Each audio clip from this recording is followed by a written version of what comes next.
Председателката Гордана Силјановска-Давкова внимателно го анализира Законот за Народна банка и евентуалното негово прекршување од страна на гувернерот Трајко Славевски со ненавремениот избор на двајца вице-гувернери, чиј мандат е истечен веќе 5 месеци.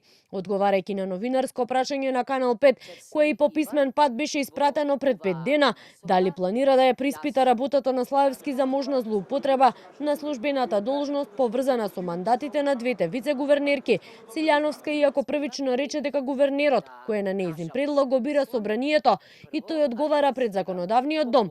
Па од тука вели не гледа во која смисла би ја преиспитала неговата работа.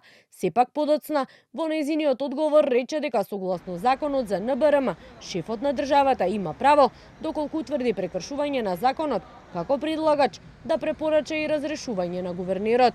Прво, гувернерот на Народната банка, иако го бира собранието на предлог на председателот, тој не одговара пред мене, туку одговара пред собранието. Значи, не знам во која смисла би ја преиспитала. Веќе вие сте нели таа што го дава мандатот, но и го одзема на гувернерот? Не, јас го предлагам, а мандатот го добива врз основа на мнозинството пратеници во парламентот.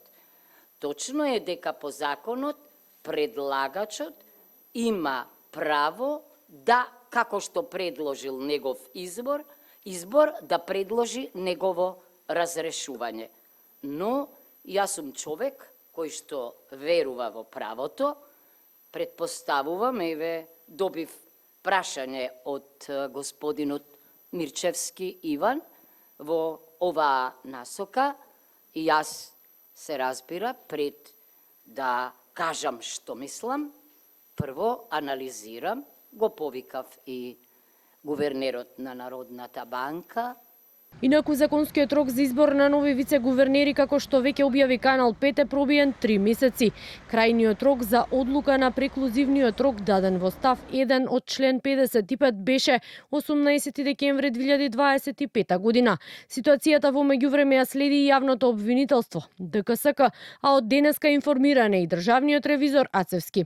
Славевски пред неколку дена беше прашан за случајот со двете вице-гувернерки кои 5 месеци по истекот на нивниот мандат во октомври минатата година работат и одлучуваат во Советот на НБРМ, но наместо да даде одговор, тој упати обвинувања до Канал 5 и новинарите кои не прекинаа и покрај повиците од новинарските здруженија да покаже почит и транспарентност.